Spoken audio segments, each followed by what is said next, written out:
Que dia maravilhoso, uma feliz Páscoa para você. Cristo, o nosso Cordeiro Pascal, foi crucificado, assim como fala no livro de 1 Coríntios 5, no versículo 7. Ele foi sacrificado, ele morreu, mas ao terceiro dia ele ressuscitou. E hoje é dia de nós relembrarmos esse ato, de nós celebrarmos esse ato que nos traz vida eterna, que nos traz salvação, o ato mais importante que Jesus fez pelas nossas vidas. Então eu repito para você, uma feliz Páscoa, que você possa celebrar esse dia, que você possa comemorar junto com seus familiares, que você tire tempo de adorar o Senhor, de agradecer a Ele por tudo que Ele fez pela sua vida, pelas nossas vidas. E eu tenho uma palavra para você, essa palavra maravilhosa sobre a ressurreição de Jesus. E eu quero começar no capítulo 27, a partir do versículo 62. No dia seguinte, o sábado, após a morte de Cristo. No dia seguinte, isto é, no sábado, os chefes dos sacerdotes e os fariseus dirigiram-se a Pilatos e disseram: Senhor, lembramos que, ainda enquanto estava vivo, aquele impostor disse: depois de 3 dias ressuscitarei. Ordena, pois, que o sepulcro dele seja guardado até o terceiro dia, para que não venham seus discípulos e, roubando o corpo, digam ao povo que ele ressuscitou dentre os mortos. Esse último engano será pior do que o primeiro. Levem um destacamento, respondeu Pilatos. Podem ir e mantenham o sepulcro em segurança, como acharem melhor. Eles foram e armaram um esquema de segurança no sepulcro. E além de deixarem um destacamento montando guarda, lacraram a pedra. Capítulo 28 de Mateus. A ressurreição. Depois do sábado, tendo começado o primeiro dia da semana, Maria Madalena e a outra Maria foram ver o sepulcro. E eis que sobreveio um grande terremoto, pois um anjo do Senhor desceu dos céus e, chegando ao sepulcro, rolou a pedra da entrada e assentou-se sobre ela. A sua aparência era como um relâmpago e suas vestes eram brancas como a neve. Os guardas tremeram de medo e ficaram como mortos. O anjo disse às mulheres: não tenham medo. Sei que vocês estão procurando Jesus que foi crucificado. Ele não está aqui. Ressuscitou, como tinha dito. Venham ver o lugar onde ele jazia. Vão depressa e digam aos discípulos dele: ele ressuscitou dentre os mortos e está indo adiante de vocês para a Galileia. Lá vocês o verão. Notem que eu já os avisei. As mulheres saíram depressa do sepulcro, amedrontadas e cheias de alegria, e foram correndo anunciá-lo aos discípulos de Jesus. De repente, Jesus as encontrou e disse: Salve! Elas se aproximaram dele, abraçaram-lhe os pés e o adoraram. Então Jesus lhes disse: não tenham medo. Vão dizer a meus irmãos que se dirijam para a Galileia. Lá eles me verão. Ao terceiro dia, Jesus ressuscitou, assim como os profetas já tinham predito, assim como Jesus já tinha falado, já tinha orientado aos seus discípulos, aqueles que ouviam ele falar. Ele ressuscitou e ele se deixou morrer naquela cruz por mim e por você, que nós possamos ter o nosso coração cheio de gratidão, que nós possamos ter ações de graças, que nós venhamos fazer por onde nós louvarmos e nós agradecermos ao Senhor por isso. Jesus, ele selou a nova aliança com o próprio sangue. O Senhor tinha uma aliança com o seu povo, e aí Jesus vem e traz uma nova aliança para todo aquele que nele crer. Todo aquele que nele crer não perecerá, mas terá a vida eterna. E como mediador da nova aliança, Jesus estabeleceu os termos, as condições e as promessas desse acordo, e intercedeu por todos os que iam crer e firmar essa aliança com ele. O tempo designado pelo Pai havia chegado. Jesus selaria para sempre a nova aliança com o seu próprio sangue, como nós vimos antes de ontem. Jesus se ofereceria como o único e perfeito sacrifício necessário para homologar, validar legalmente a nova aliança. Nós estamos no tempo da graça, onde pela fé, por nós crermos, por nós confessarmos com os nossos lábios, nós temos direito à salvação. Que coisa maravilhosa!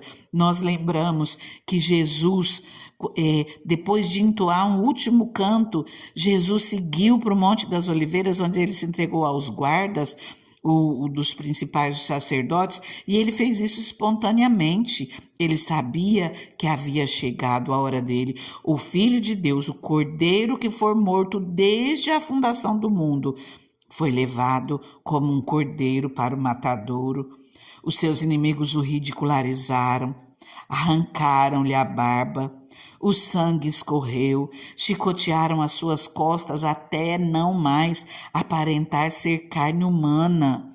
O sangue escorreu, forçaram uma coroa de espinhos em sua fronte. O sangue escorreu. Imagine o tanto de sangue que sai da cabeça, o tanto de sangue que Jesus já perdeu naquele momento. Prenderam as suas mãos, os seus pés na cruz com um cravo. O sangue escorreu. Penduraram na cruz, divertiram-se às suas custas, riram e o ridicularizaram. Trevas cobriram a terra durante 3 horas. Ele ficou pregado à cruz em extrema agonia. Ninguém tirou a sua vida.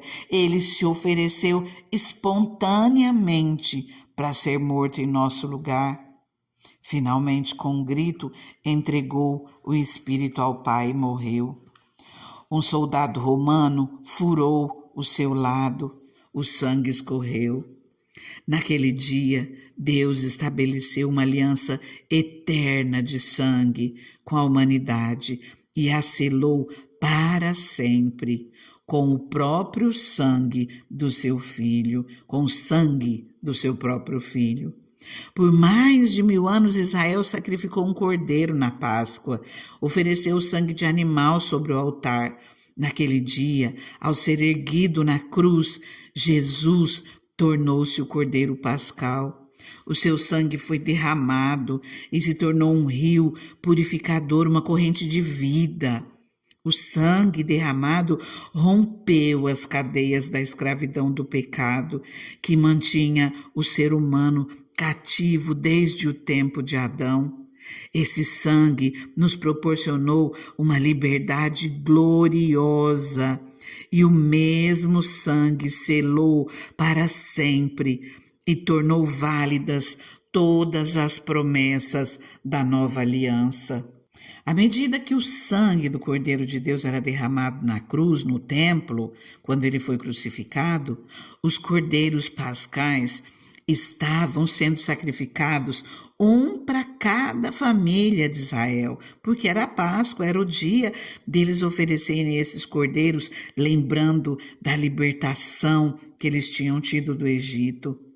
De acordo com um censo realizado por um sumo sacerdote da época, estima-se que mais de 250.000 cordeiros foram mortos durante a cerimônia da Páscoa. Imagine a cena naquele dia no templo. O forte cheiro de sangue permeava o ar. O balido dos cordeiros assustados esperando para serem sacrificados misturava-se à voz das pessoas que, lideradas pelos levitas, cantavam hinos de louvor. Os sacerdotes, vestindo o manto branco, colocados em 2 filas ao lado do altar, seguravam bacias de ouro e de prata. O chefe da família sacrificava, cortava a garganta do cordeiro para o sacrifício. E um dos sacerdotes colhia o sangue com uma vasilha que era passada pela fileira de sacerdotes até que o sangue era lançado sobre o altar. Este fluía por drenos e escoava por debaixo do templo. Imagina o sangue de mais de 250 mil cordeiros mortos naquele dia. Deus disse a Moisés: a vida da carne está no sangue, e eu o dei a vocês para fazerem propiciação por si mesmo no altar. É o sangue que faz propiciação pela vida. O sangue de 250 mil cordeiros derramados sobre o altar naquele dia e de todos os sacrifícios derramados desde os dias de Moisés não eram suficientes para libertar as pessoas do cativeiro do pecado. No entanto, naquele dia, do lado de fora dos portões da cidade, o sacrifício único e perfeito foi oferecido a Deus de uma vez por todas. Jesus, o sumo sacerdote e mediador da nova aliança, entrou no lugar santíssimo e derramou o seu sangue sobre o altar de Deus. O tempo oportuno chegou, quando Cristo veio como sumo sacerdote dos benefícios agora presentes.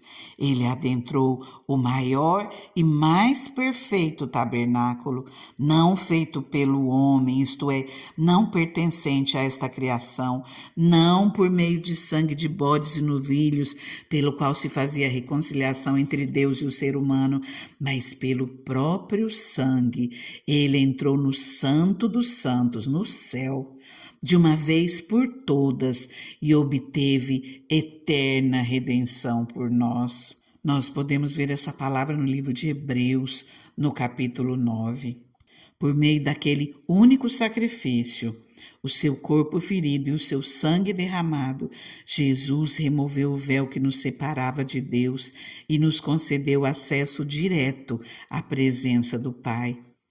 Com aquele único sacrifício, todo o pecado daqueles que creem em Jesus foi cancelado para sempre. Não há absolutamente mais nada que precise ser feito para assegurar a nossa aliança eterna com Deus. Não é necessário mais nenhum sacrifício. A obra foi consumada. Jesus ofereceu a si próprio como sacrifício, verteu seu sangue para que pudéssemos firmar uma aliança com ele. O seu sangue, a sua vida, flui através de nós. Assim, por meio do compartilhamento contínuo da sua carne e do seu sangue, através da ceia, temos vida em abundância. Eu convido você, se você nunca confessou Jesus com os seus lábios, abra sua boca e declare: Jesus, Senhor, é o Senhor da minha vida. Eu reconheço o Senhor como meu Salvador. Apaga todos os meus pecados, porque o Senhor já morreu em meu lugar para perdão de todos os meus pecados. Amém? Deus Santo, Deus maravilhoso, Deus soberano, Senhor, nós queremos juntos, Pai, te agradecer, Pai, pela tua infinita bondade com as nossas vidas, Deus. Senhor, nós te damos graças, Pai, nós te damos glórias. Nós declaramos, Pai, que o Senhor é o nosso Senhor, o Senhor das nossas vidas e o nosso Salvador. Deus, obrigada, Pai, pela tua infinita bondade, Senhor, e continua conosco, Pai. Como é maravilhoso, Deus, nós termos, Pai, o teu infinito amor, Deus. Nós crermos, Senhor, na tua infinita misericórdia, na tua infinita bondade e vivermos, Senhor, nessa época da graça, Pai. Muito obrigada, Senhor, meu Deus, por tudo o que o Senhor fez conosco. por nós, Deus. Continua conosco, Deus. Abençoa as nossas vidas em todas as áreas, Pai. Nós entregamos tudo nas tuas mãos e pedimos, Pai, que a tua infinita misericórdia nos abençoe, Senhor, em todas as áreas da nossa vida. Amém? Fica com Deus, que Deus te abençoe em todo o tempo e uma feliz Páscoa. Não deixe de adorar o Senhor nesse dia, porque Ele merece toda a honra, toda a glória e todo o louvor. Fica na paz.